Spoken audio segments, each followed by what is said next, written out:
Commissioners, has everybody had a chance to review the minutes, and are there any changes or notations?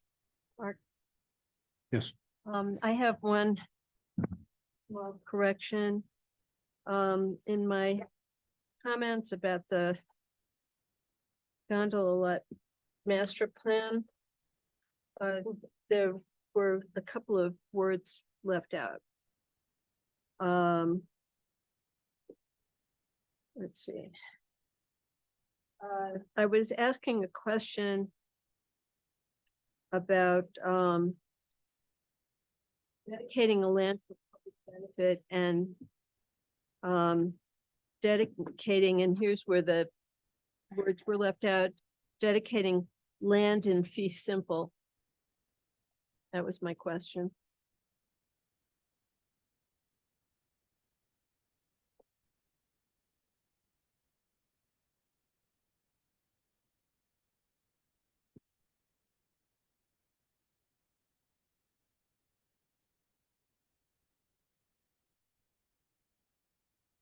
Chris and Mark, did you get that? We did. Yeah. Thank you. Anybody else have any? Yeah, thank you. Then we will approve the minutes as renoted. As part of a certified local government, we're asked to take public comment on historic preservation issues in the community. With that, I'll open up the meeting to any public comment. And we don't seem to have anybody here, so do we have anybody online?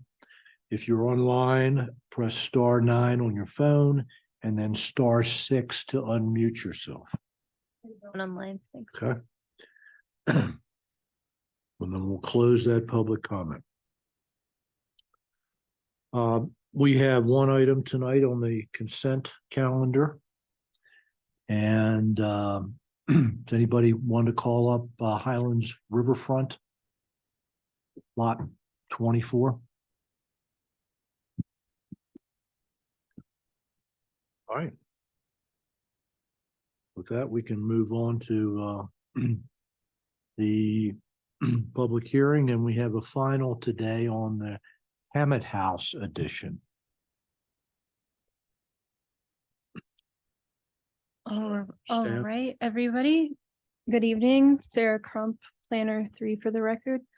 Let me just pull up the plans here.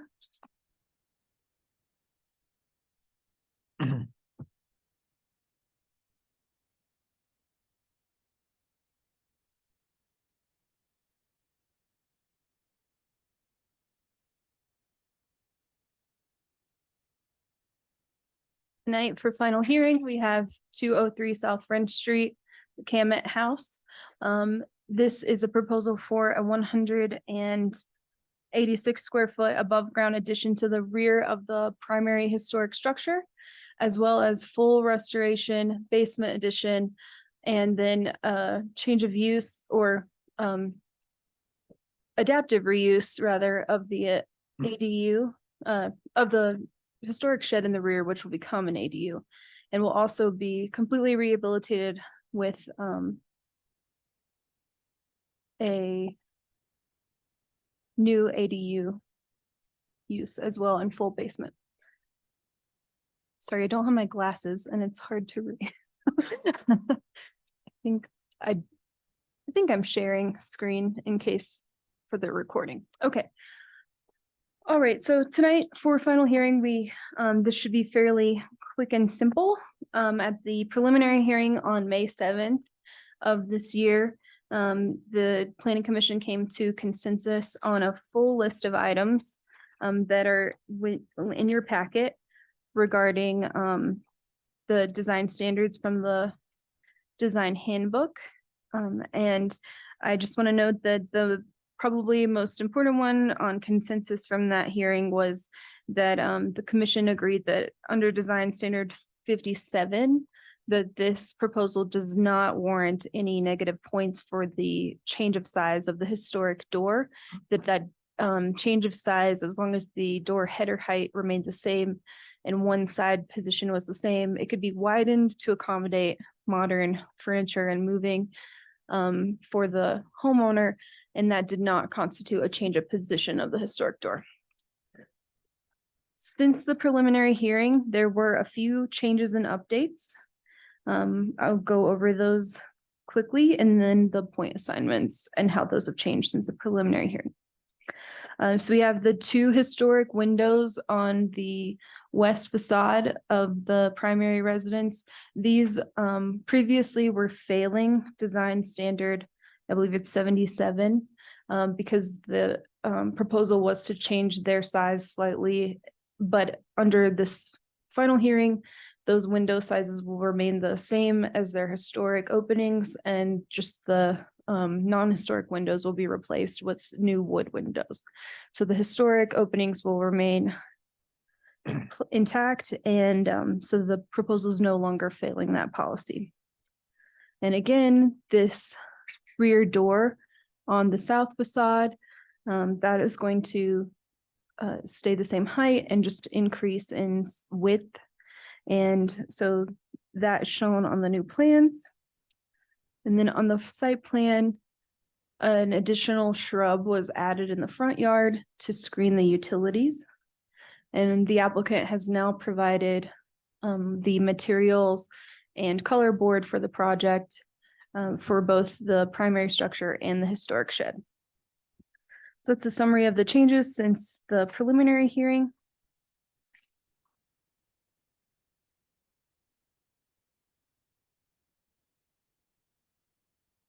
So with these changes, again, we've removed the -3 points under policy 57, design standard 57. So the project meets that standard and those points are no longer assigned. And the project's no longer failing design standard 77 because those windows will stay intact. And under architectural materials and design, we compared the color palette that's proposed against policy 5A, and this meets our standard for colors and materiality. We note that the proposed roof will be replaced with a standing seam metal roof, and we've indicated per past precedent that the standing seam should be no larger than 1 inch high. And we've added this as a condition in the conditions of approval as well.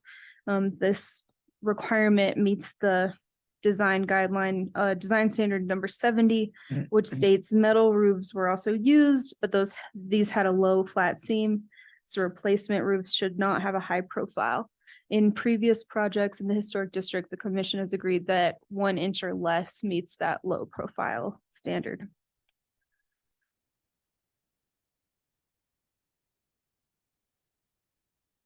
And then previously, some commissioners commented that landscaping could be improved on the site plan.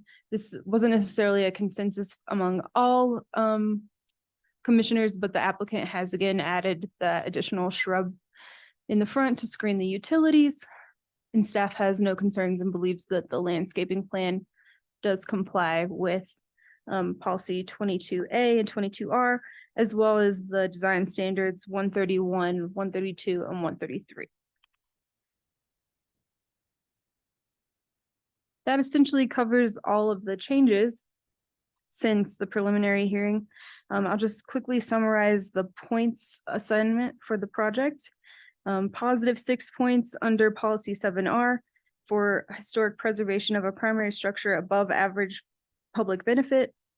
+3 points for above average public benefit for historic preservation of the secondary structure.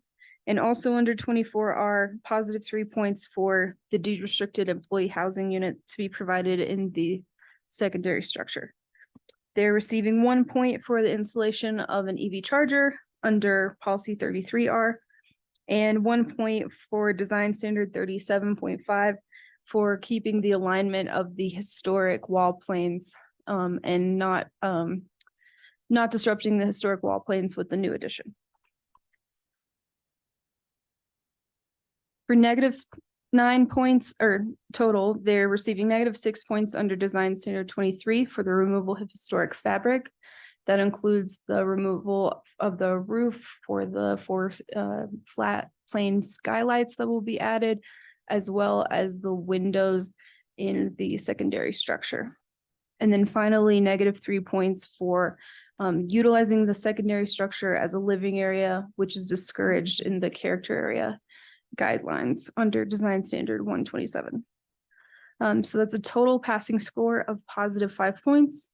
And the project is now passing all absolute and priority policies. So thank you for the time, and I'm happy to answer any questions if you have any about the changes since preliminary or questions for the final hearing. Thank you. Susan, do you have any questions? Thanks. Ethan, do you have any questions? Thank you, Sarah. No questions. I have a quick question. Maybe it's quick. Maybe you talked about it, but they got -6 for the 24R for social community historical preservation. Can you maybe explain a little bit how you came up with -6 versus -9 or 12 or 15 or? They received -6 under design standard 23. So that's for the removal of historic fabric. This is based on past precedent for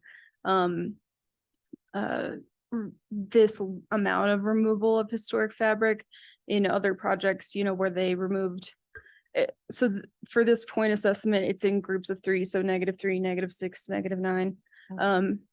So it met the threshold of at least -3 based on past precedent for other projects.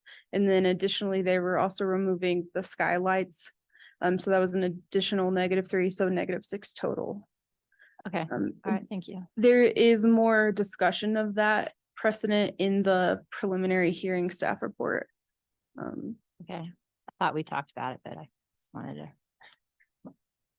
Thank you. Alan, do you have any questions? No, thanks, Sarah. Good job. No questions. All right. Would the applicant like to make any presentation or make any comments? Okay. Do we have any questions from anyone in the audience? Yeah. Is there like a land? Can you go to the podium and give us your name and address for the record? And Good public speaker. Like I've never done this before. My name's Ann Harris, 206 South Prince Street. Thank So are there any landscaping plans? Because my concern is this place hasn't been mowed or weeded, or it looks like a pigsty. And it's the same owner who, it's not like it's just been bought and they're doing all this new stuff. Same owner. If it's going to continue to look like that, why should it get any bigger? Just a little question. There are proposed landscaping plans. They're proposing to add several additional aspen trees and several new shrubs with the application. This may be something that we would refer to our community service or planning officials that do code enforcement to upkeep a nice looking yard. If it's a problem, Who do you refer that to?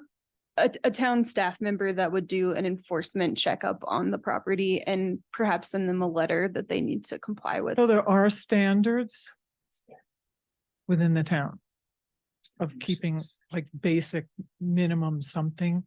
Okay. Okay. thank you. I don't know if anybody else has So, something to add there. But yeah, I mean, it may be a nuisance provision. We'd have to look at the code to see. It's not something we enforce, kind of like what Sarah mentioned.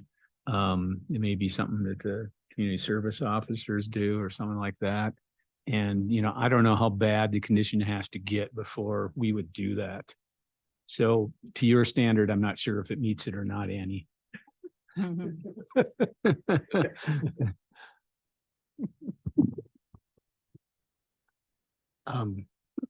We should clarify at this point that this is public comment period. Is there anybody else out there that would like to make comment about this project? Do we have anybody online who wanted to make public comment? If you're online and you wish to comment, can you raise your hand using the Zoom tool? We don't have anybody that would like to comment. Thanks. Then we will close the public portion of this hearing. And we'll go back to commissioner comments. And Alan, I'll start with you. I have no comments. Thanks to the applicant for making the changes we suggested. Looks great. Lynn, do you have any comments? No comments. Ethan, do you have any comments? No comments. Susan, do you have any comments? No comment. I appreciate the changes. And my only comment is this looks like another very nice project, Janet, and we thank you for your work in the town.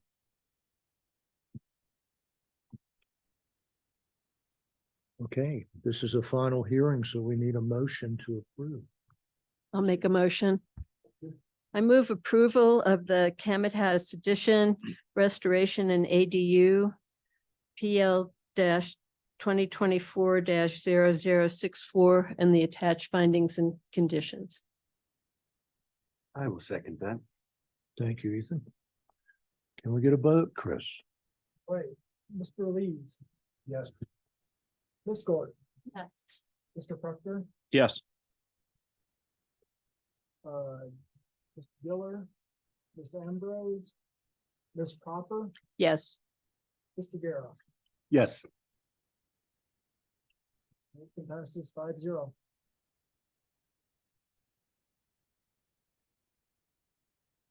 Okay, thank you.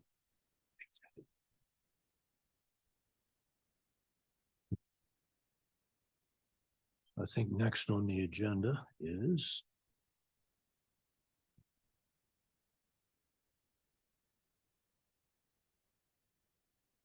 Seven, eight. Ninth minute. just trying to get there. Page 50. Ah. Of the packet. We have a preliminary hearing next on the agenda.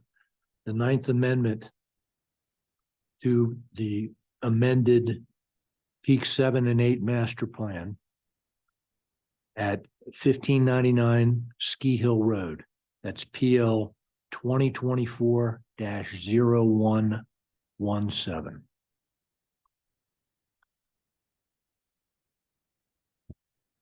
Sarah, would you like to present? All this stuff. One moment while I share the screen one more time. Let's see.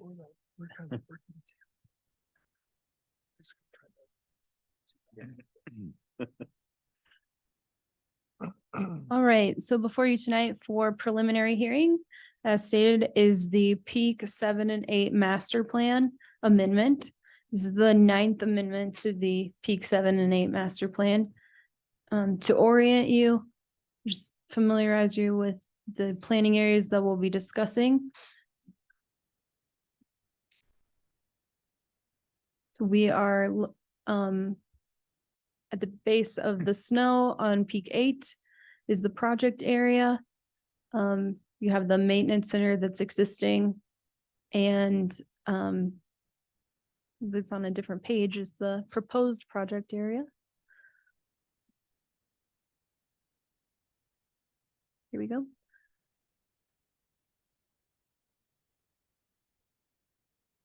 And the new planning area G, single family area, also at the base of Peak 8.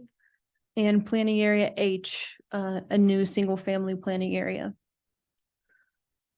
So this amendment to the master plan is to functionally carry out the development agreement between Breckenridge Grand Vacations and the town council that was approved April 9th of this year. It essentially authorizes what we approved last week, which was the amendment to the gondola lots master plan where 90.2 SFEs of density was moved from that master plan area now this master plan area will be receiving that 90.2 SFEs of density. So we'll be discussing the planning areas that are newly created, the density and where that's being allocated. And then the textual changes that are also going to change some of the specifics regarding building height, allowed uses, and some of the design policy written into the master plan, as well as parking and traffic requirements. I do want to point out that in addition to the 90.2 SFEs that are being transferred with this master plan amendment, there was in the previous, I believe it was the 8th amendment, a 58 SFEs of density was previously transferred into this master plan area. That it remains as available density that was never acted upon, and no development occurred to use up that density. So it is discussed in the calculations and numbers of remaining density. And I want to point out that that's where that came from, in case you're like, these numbers don't make sense, but that is the 58 SFEs from Amendment 8. As this is an amendment to a master plan, the previous point analysis is allowed to carry forward. This is discussed in the development code as an allowable, an allowance for master plan amendments that are following a previously approved development agreement. The development agreement also granted some additional waivers and provisions of our current code in order to comply with requests of the development agreement. So again, they're not getting negative points for the transfer of density and the movement of density within the master plan area. And they're also not required to come into compliance with all of the code's current provisions. They can carry forward some existing master plan provisions that don't meet current code. So I won't summarize the points until the end, but note that we're not recommending any point analysis changes with the staff is not recommending any point analysis changes with the proposed amendments.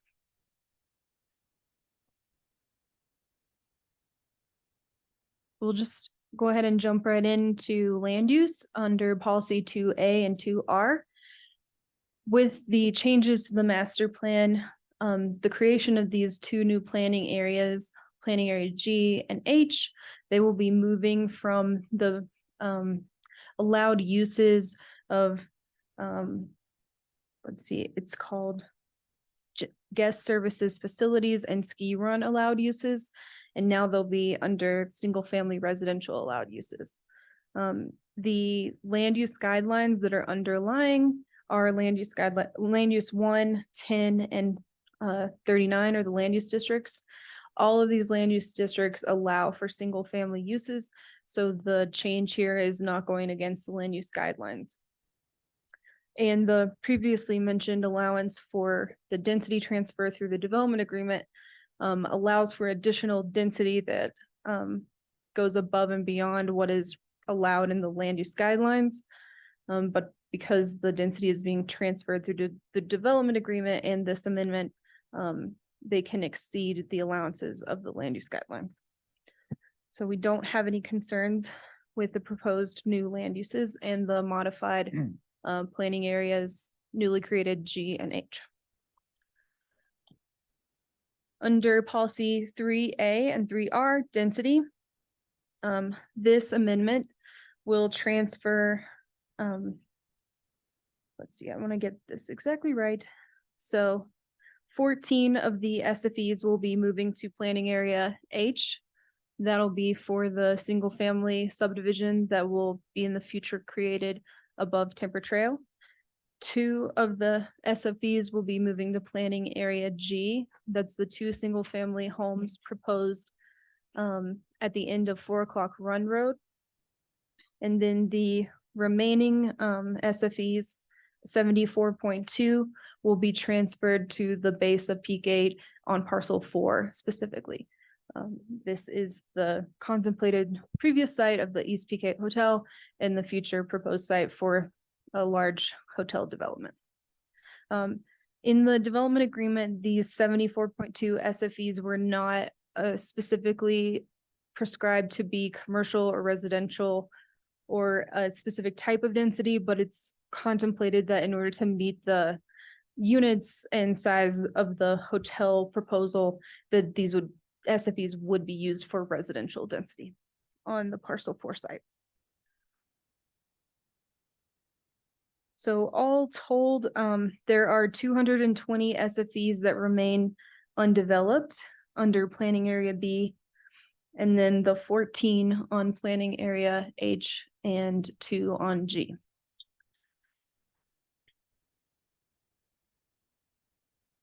Some specific text that's changing with the proposed amendment is the obligation from the development agreement that the applicant would provide 1,500 square feet of density to the Breckenridge Outdoor Education Center.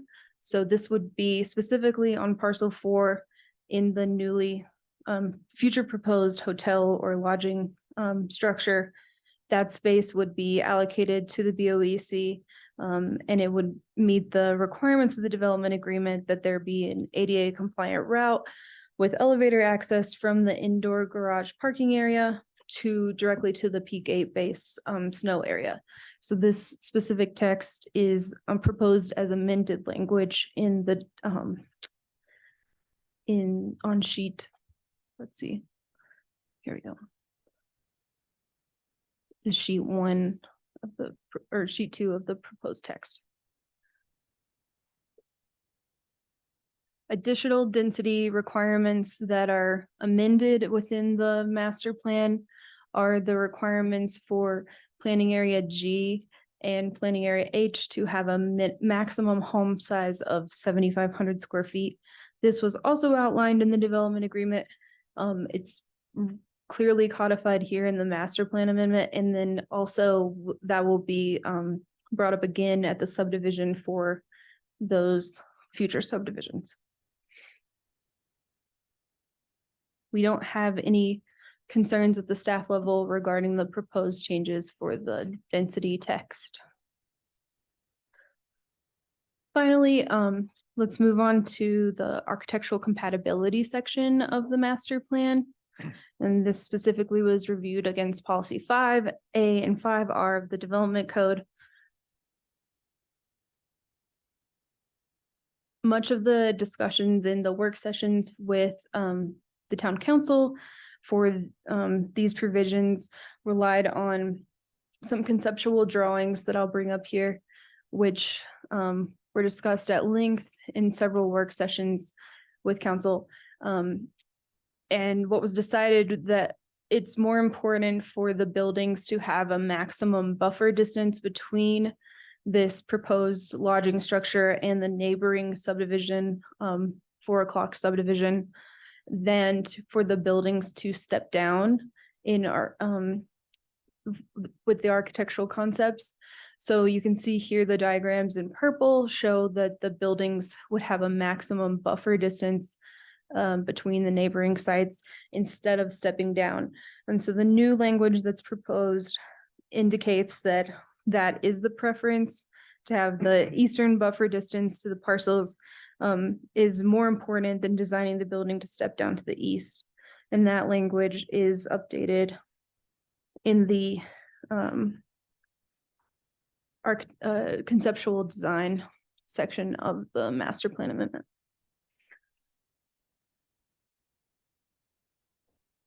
The rest of the design standards language in the proposed amendment is essentially not changing. And as this was a very important feature previously to planning commissioners when the 8th amendment went through. And I just want to reiterate that that language stays the same. A transitional mountain style structure that will be between rustic and contemporary architectural style will be the preferred and master plan compliant design proposal going forward. So that standard remains the same.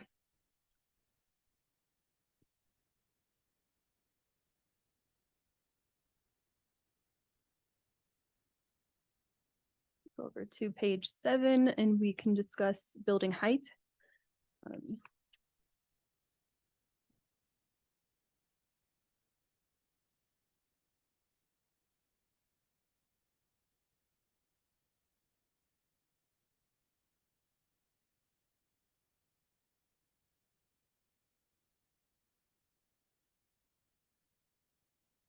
There are clarifications in the master plan amendment that call for how to establish the method of calculating building height in the future. For land use district 39, where parcel 4 is located, the maximum building height is 5 stories. It's approximately 60 feet. But under the because the site has previously been benched and fully disturbed, establishing what the natural grade is there is fairly impossible. So going forward, there will be a method between town staff and the applicant to determine what the finished grade is, and that will be used to measure the maximum building height. Again, that maximum is 5 stories, but the overall maximum height remains that this new building cannot exceed the height of the cross gable of the, I believe it's Crystal, or it's One Ski Hill Place Lodge, which is neighboring. So that remains unchanged in the master plan. The new amended language just specifies that staff and the applicant will determine what finished grade is in order to use that to measure the new overall height.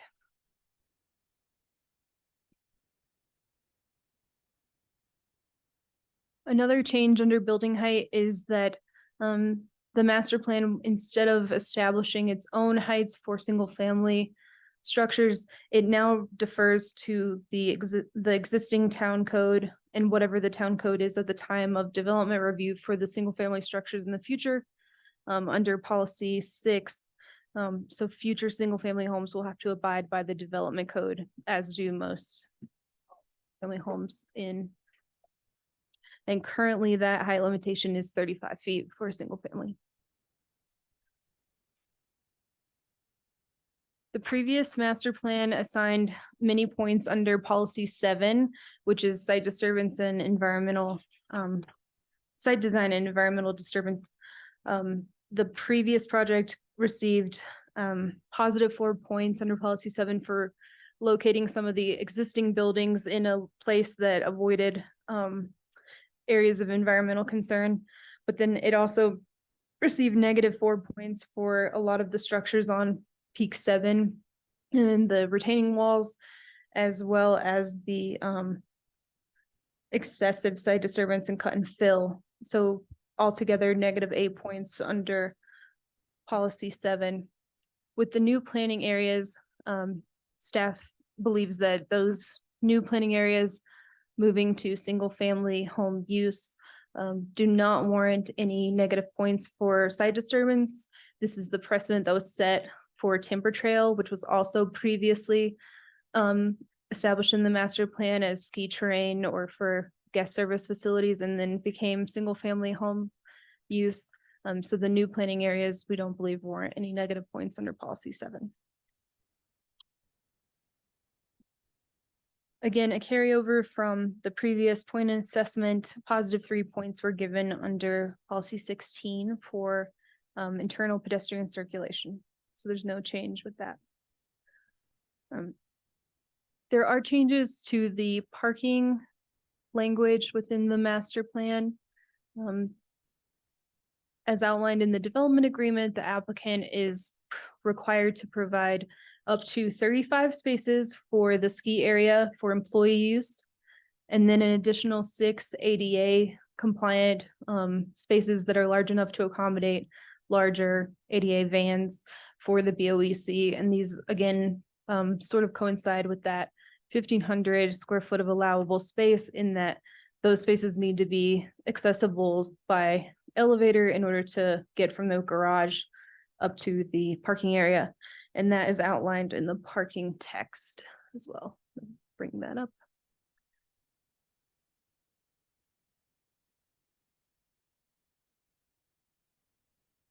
And the amended language just notates that the spaces need to be reserved specifically for those uses. And that they're required in excess of any required parking for the future proposed developments. Another group of carryover points are the positive 3 points assigned under policy 24.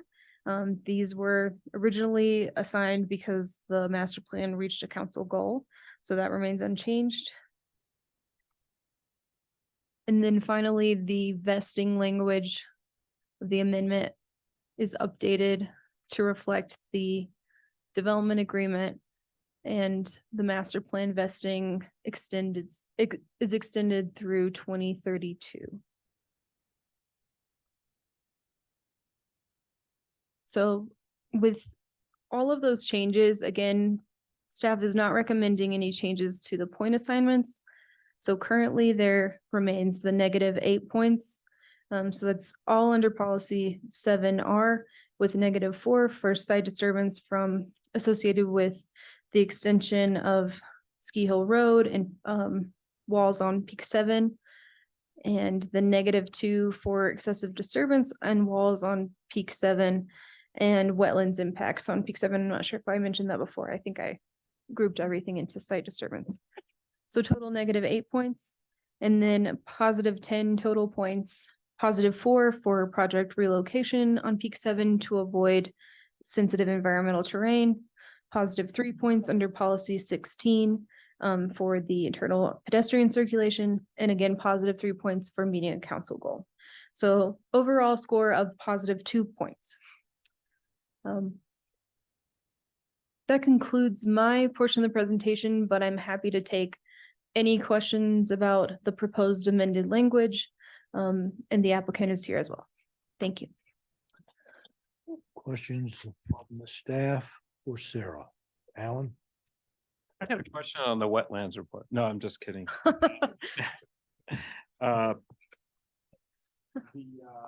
Only one comment. Good. Thanks for pointing out all the differences. So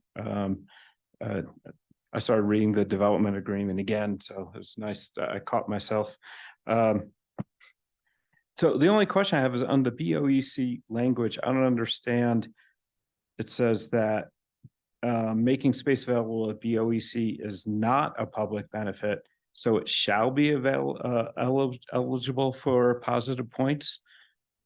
That seems like, shouldn't it be classified as a public benefit so you get the positive points? What they're trying to state is that they're withholding the opportunity to receive positive points until the site-specific application. Okay, saving it for site specific. Got it. But maybe we can clarify that language to make it very evident that that's what's happening. Yeah, because right now it says it doesn't sound like it would never qualify. So you might want to amend that language. Yeah. Yeah, I think it was probably carried. During the development agreement, because anything that's labeled as a public benefit Okay. is not eligible for positive points. So Yeah. there's a lot of very, very deliberate discussions between the applicants and the council of acknowledging that while there are things that are public benefits, Okay. if you will, they're not public benefits under the development agreement, Okay. but are essentially committed in order to preserve their ability to earn positive points. So could we just specifically say it's not a public benefit under the master plan? I don't know, may need the lawyers or something. Just, I'd hate. We can work Yeah. with the applicant and the Yeah. kind of finesse the language, because I think like understanding how the code works in terms of the development agreement, it's very nuanced, but then if you don't have that context and you're looking at the master plan, it just reads very weirdly for Well, it does, for the average yeah. person, I think. it does say shall be eligible under site plan development process, so I guess that's fine. That's all I have. Thanks. Thank you, Alan. I was gonna have that same question. Fine. All right, I have a question about the height and I'm looking at, where am I looking? Talks about that the town and the applicant shall determine the finished grades, the heights will be measured. And then you mentioned something about One Ski Hill Place. I don't see that in here as the ultimate maximum. So to me, it sounds a little ambiguous. Is that in there somewhere else and I can't find it?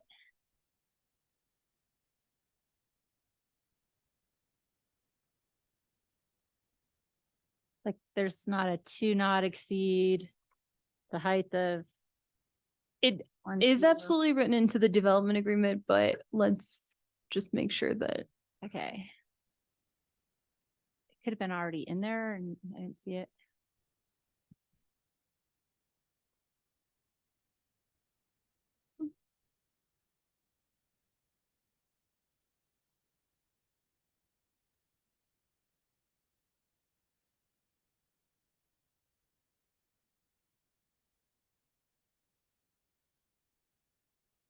I was under the impression that that was already a requirement in here, but I'm not seeing it. You're correct. So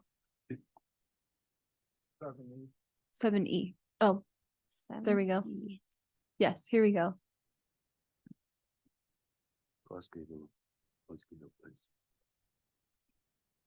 Yeah, so Okay. Great. the maximum height of buildings within lot 4, peak 8 subdivision filing number 1 shall not exceed the elevation of the existing cross gable of One Ski Hill Place. Okay, great. And- Sorry about that. And just to, I guess, elaborate a little bit further on the building height, this is something that if you look at the history of the amendments to the master plan, I think they're like the language is consistent with what the goal was all the way through from the very beginning of the master plan. But generally speaking, I'd say every amendment, we kind of reserve the right to get smarter and be even more transparent and spell and prescriptive of exactly how we want the height to be measured. And then this latest one by referencing the East Cross Gable, which was kind of the benchmark from the previous East Peak 8 hotel application, was kind of set as the absolute limit, just to make sure that it is subordinate in terms of ridge height to One Ski Hill Place. But then some of the history on just the finish grade, understanding that most of Peak 8 was benched for parking previously. We've always relied on height exhibits to kind of recreate what the natural slope would be. And there's a provision that actually allows you to do that under the code, and we relied on that. But then as we, relied on that code provision for a couple of buildings, we decided, really at the advice of our previous director, Peter Grosich, that it was probably in our best interest to exactly spell it out in the master plan. So that's kind of just a short history of building height, because that's always been like, building height is a big deal in town, and we want to make sure that we're kind of following the intent of the master plan. So we've always tried to make it a little bit more prescriptive and easy to interpret at every master plan amendment. Okay, I guess it just sounds a little ambiguous when you say we're gonna agree on it and. It does, but since we've updated the language, that really hasn't been an issue with the more recent buildings or even ones that weren't constructed. We had, height exhibits prepared, and in some of the methodology, if you look at the site by the admin building, there's a pretty hard cut into the slope, and you can see right next to it, there's kind of the historical slope, and you can tie that back to grades at the base of the ski area that haven't been altered. And that's kind of how that finished grade map that both parties have agreed to it has traditionally been developed. I guess, so the new building will be further down the hill too, so are they allowed more height because they're? Well, yeah, because the Well, I hill guess not where roughly, the natural grade is. yeah, it's kind of recreating the natural grade and you're measuring down versus to avoid taking the hit of, kind of where all of a sudden it just drops off. And that's really the intent. And that's the intent of the code provision under building height, if you read it as well. But it's been kind of a negotiated measure through time. And we're just trying to, every time we open up the master plan, that's one of the areas that we're trying to fine tune to make sure we're meeting the intent of going back to the original one without being, or making it. It sounds weird because you sound like you're a little confused on it, but we're really trying, the intent is really to have a very definitive prescription so we know what we're measuring in height. But it's one of these things that's been an ongoing discussion between, the individuals that have developed up there in the past, and then the town council and the staff. Okay, and my next question had to do with the setback. It just says maximum setback.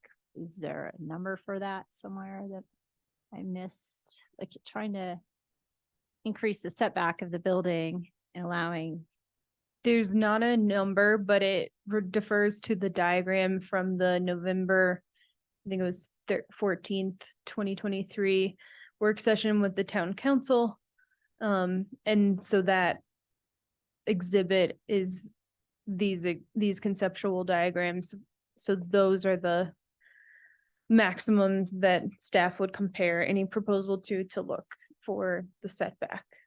do any of those drawings actually give a number? I didn't notice one. They do not, Missed it. that I'm aware of. Okay. All right.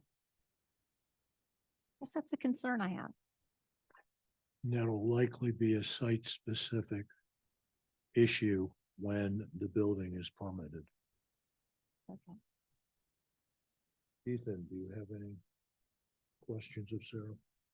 Thank you, Mark. Thank you, Sarah, for a great report and helping make sense of a somewhat complex issue. I have no questions. Thank you.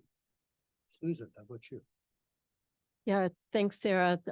You did a good job highlighting and explaining these changes. I have no questions. Thank you. And Sarah, my compliments digging into this very complex issue and the development agreement to come up with this comprehensive report. I do have a couple questions.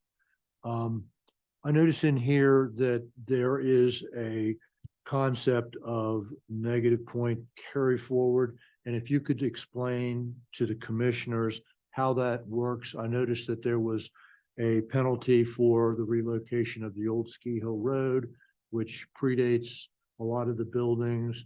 What's the concept behind that so we can understand why So those negative points carry on the. yeah, it goes back to the master plan policy in the development code 39A. And so a provision within that allows for master plans that are still vested for the points allocations to be carried forward in any amendments that occur. And this was reiterated as well in the development agreement that it was allowed. So yes, those point assignments that predate developments on Peak 7 are 20 years old at this point, likely, probably even older. But because the plan has continuously been updated and it continues to be vested, the point allocations can carry forward. And to give a little history on the vesting, obviously this master plan has extended vesting, and going back to the original development agreement, which allowed a lot of the provisions in the master plan, that's what gave the 20 years of extended vesting. Where since we're still in it, normally it would only be 3 years. So in most applications, you wouldn't run into something where the work had been completed 10 years ago and there's still point assignments. But really the provision that Sarah mentioned kind of cuts both ways. They both take the hit for, previous negatives that were awarded, as well as getting the benefit of positive points that were awarded 10 years ago on the master plan. That's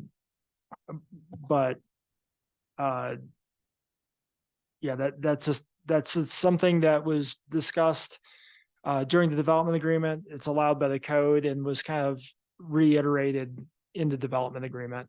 So that applies specifically because we're amending that master plan. This would not apply to any site-specific applications that they make.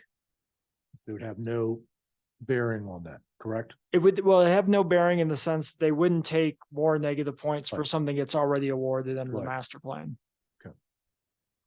Um, Sarah, in the presentation, you spoke of the 220 single-family equivalents Mhm. that remain undeveloped. I'm just a little bit confused, so if you could clarify that. At the top of this chart, which totals 792.3, it says below are the SFEs that are proposed for the various planning areas. So are we saying of that 792, there's 220 that are unused? That's correct. Okay. Yeah. All right. Okay. All right. Yes, the 729.3, that is the total allowed on all sites across the master plan area. One last 29.3. One last question I had, and I can't find the reference, and I read a lot of this very quickly today, but somewhere I saw that there was a provision where they were not going to allow any excessive foundation depth to accommodate additional parking. And I was wondering if there was a reason for that. Is it a density reason? And I can't find where I saw that in the text. It may be under Chris, are you the, familiar with that? Yeah, I think it's the part, it's really because of the groundwater issue. There's a lot of water that's just flowing through that hillside. So, and then obviously that water will end up in the gulch, which is a aquatic resource of high importance.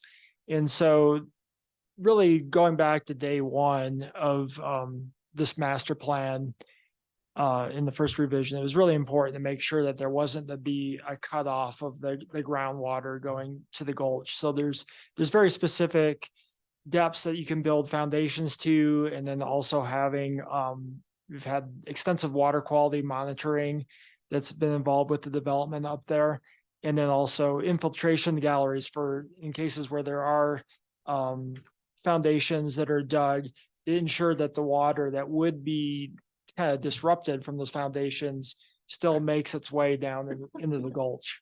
And that's really what the intent is. I'm assuming that that's been applied to every building that's gone up there. It is, yeah, 100%. That's been really a cornerstone of the plan from day one.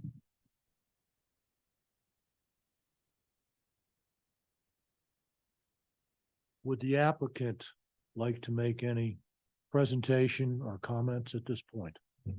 Only answer questions if you have. As this is a public hearing, is there anybody in the public that would ask a question? Do we have anybody online that would like to? no hands raised online. Okay.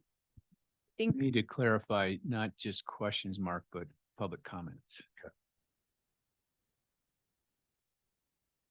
Thank you, Mark. Then we'll close the public hearing. And we'll go to commissioner comments. Alan, we can start with you. Nope, no comments. Blaine? No further comments. No comments. No comment. I'd like to commend you guys. You've gone for the moonshot here, and it looks like you're going to make it. And that's remarkable. And I know there's been a lot of work that has gone into that. So that's my only comment. All right, well, we'll expect them back later this summer for a final hearing. Thank you.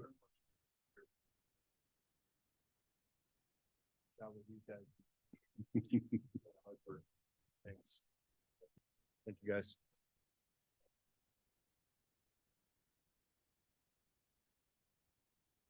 All right, Mark, I guess that brings us to your report from the On council, council.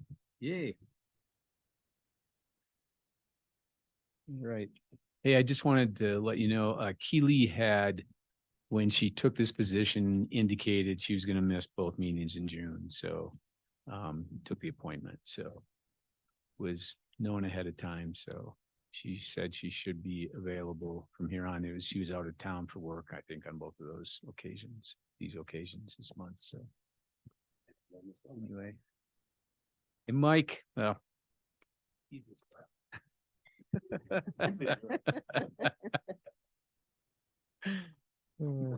Okay,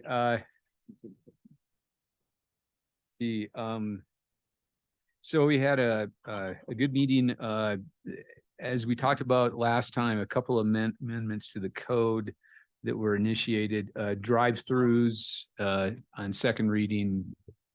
Council agreed to, they're not going to be allowed in town anymore, other than the ones that are already there. And same with timeshares. Does that mean that the drive-throughs that are here have to eliminate them? No, they're There's no grandfathered. future ones. Correct, Mark. Yes. Timeshare overlay.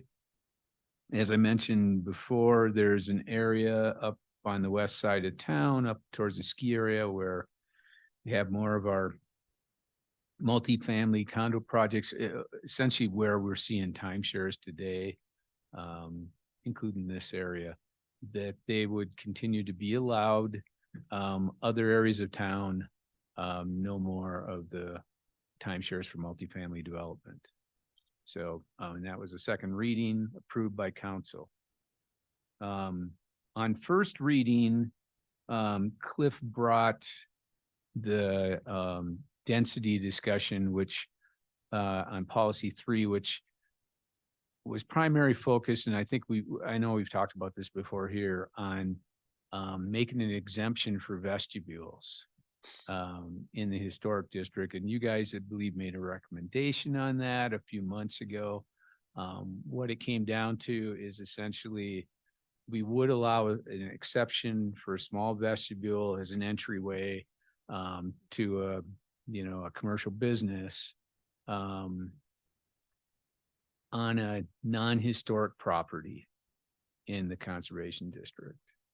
So not for historic properties, structures, but we don't want to compromise the integrity of those. But the vestibule can't be a temporary type thing like, the canvas tent type thing that we see out there now. It has to be a permanent structure, the siding and everything that essentially matches the rest of the building. So, and it's pretty small. I think it's a 40 square foot exemption that we provided in our code for density. So anyway, that's there. We also, see if I'm going to get this right, but there was a provision that allowed any related to density, but there was an old provision that allowed any existing, we've limited the size of homes in some parts of town where we don't have disturbance envelopes. So some of the older subdivisions. And there's a provision that allowed an existing home in another 500 square feet. They were existing. And we made a clarification that they cannot scrape a site and then claim that extra 500 square feet, essentially. So it's just kind of a housekeeping thing, but to make sure that that wasn't really, we thought kind of that'd be an abuse of what the intent was. So The 500 square feet and then scrape it. It's the loophole over here. don't call Mark for consultant advice. Last thing, give him that idea. Okay, next, we had some initial conversations about our employee generation code. And that's policy 24A, where we require housing to be provided with commercial developments. And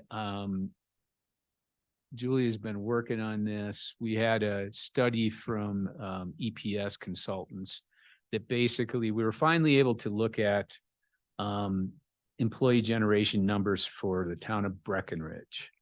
So when we put this code provision in place back in I think it was 21, it was right in the height of COVID. And we wanted to have our numbers for the town. How many employees are generated per 1,000 square feet for a restaurant, for example?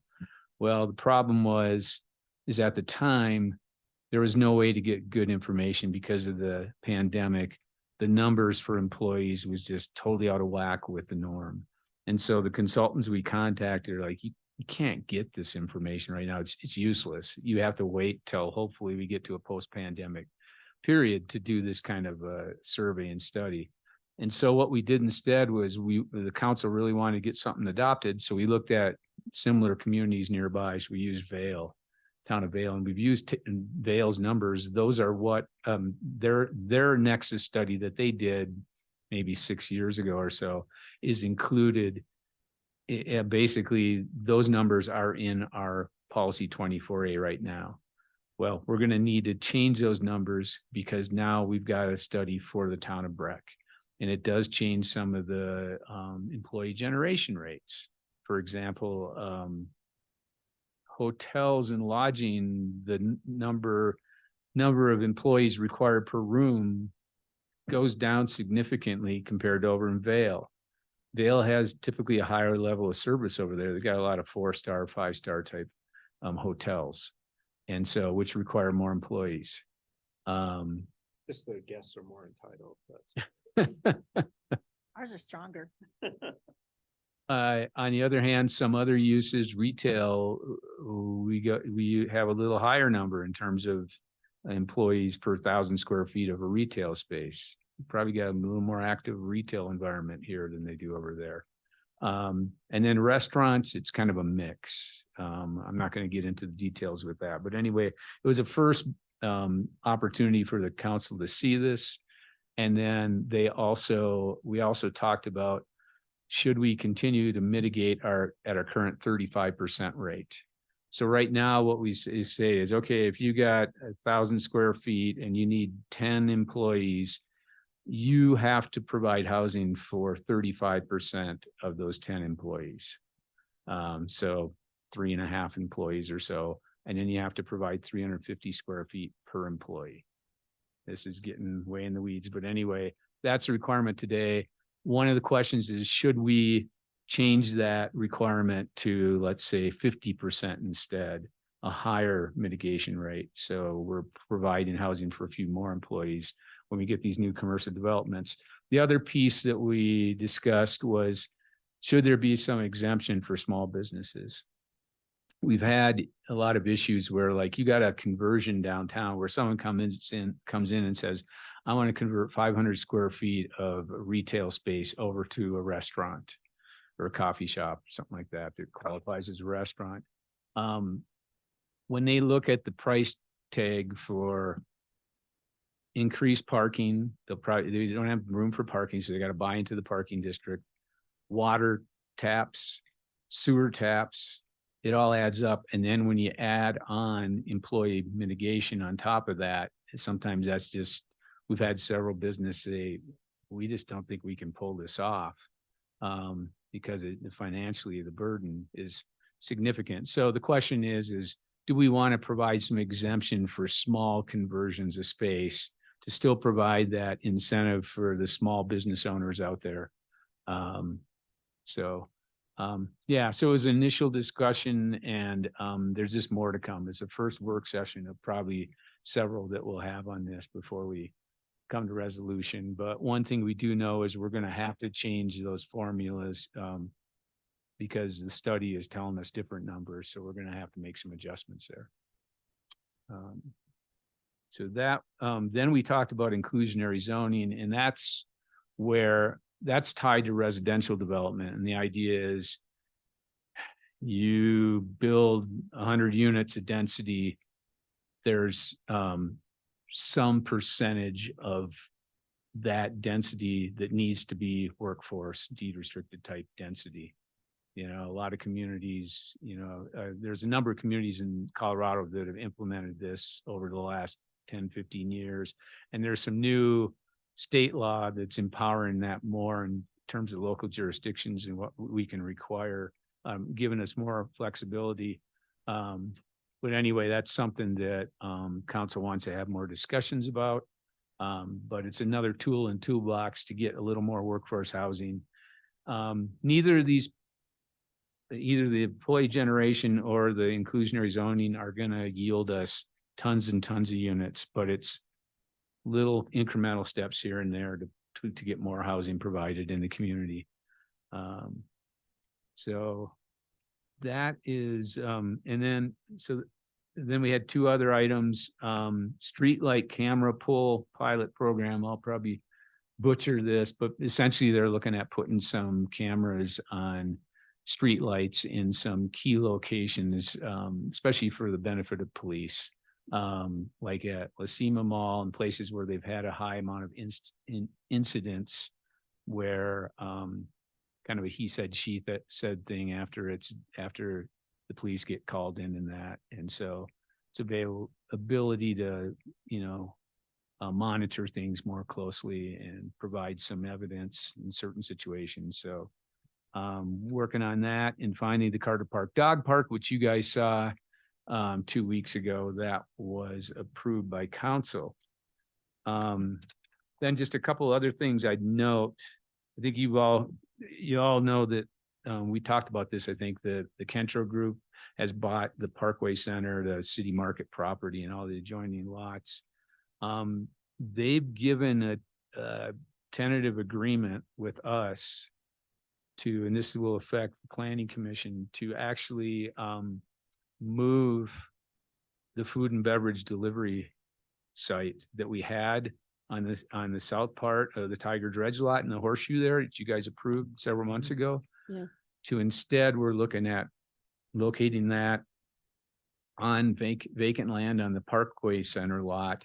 The southwest lot, some of you might remember it is called the Postal Lot. It's where the old postal satellite office was. That looks like it's going to become a reality. It's preferred to locate there from the town's perspective. And we are looking at bringing that back for a review, town project review at the July 2nd meeting. So would they lease that to the town? Is that the? There's going to be some kind of lease agreement. What the terms are, I have no idea, Mark, but they've been having discussions with, Shannon. And that's gonna be on that vacant lot. Yeah. Overflow parking. Yeah. For a couple of Actually, years. a couple of years they had overflow parking when they were building the parking structure and that. Yeah. Not the one that's behind that, that's closer to the river. Correct. Yeah. Southwest corner. Yep. So you guys will be seeing that in a couple of weeks. And then the only other thing is council has been asking us to take a look at redevelopment and on several fronts, but just to see if there some things we need to put in our tool bag in terms of being prepared for it when it comes. And there's a lot of examples of that, but one is there's been a concern about some of the scrapes that are happening and big new single family homes that, that have been approved, like on Wellington Road and stuff like that. So that's one issue. But another issue is just redevelopment in general, and maybe some of these old complexes that are getting pretty outdated and run down. They may be coming in to look for redevelopment. And do we have the correct standards in place to see that we get something desirable for the community when that does happen? So we were just meeting internally as staff today to talk about that, and that's going to be an ongoing discussion, I think, in the upcoming months. But anyway, the council is very interested in that. So The Wellington scrapes, they brought that up 2 years ago, yeah, and then,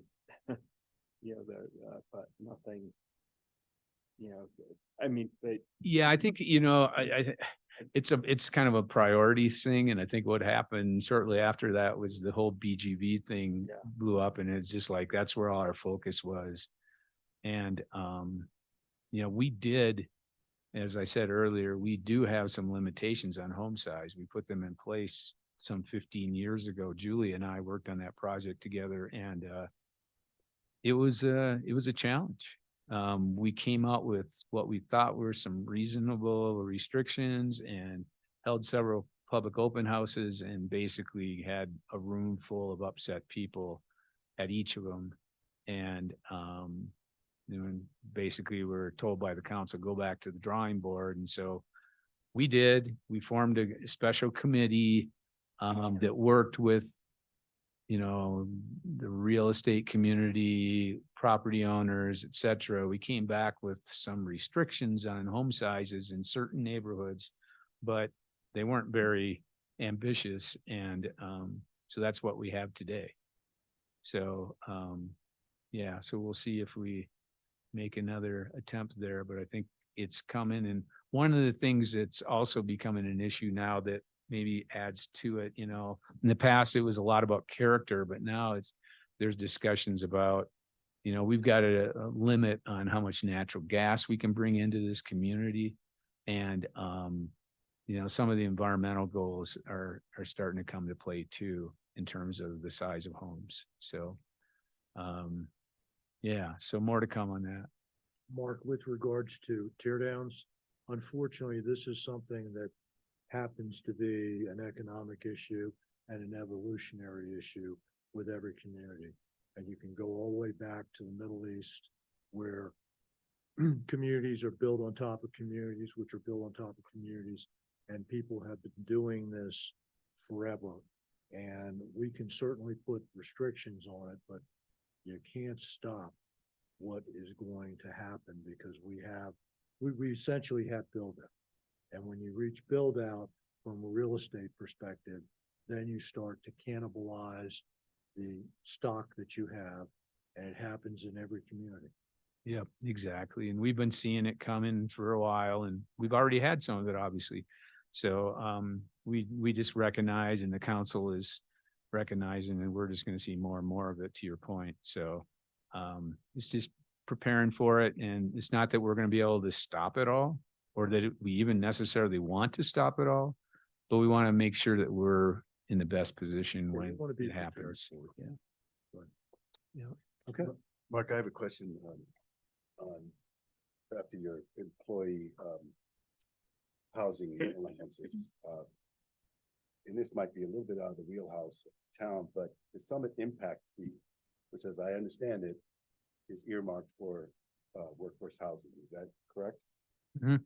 And that hasn't been raised in many years, to my knowledge. No. Has there been any discussion, and along with inflation and everything else, that pot gets smaller and smaller. Has there been any discussion on the town or even the county level to raise that fee? Well, it was in that, I think it's tied in with the ballot initiative. So to change that fee would be difficult. The other thing about that impact fee is, on average, it's generating for like the town 250,000 a year. It's insignificant compared to our other revenue streams for housing. I mean, the accommodations tax is like 7 million, something like that.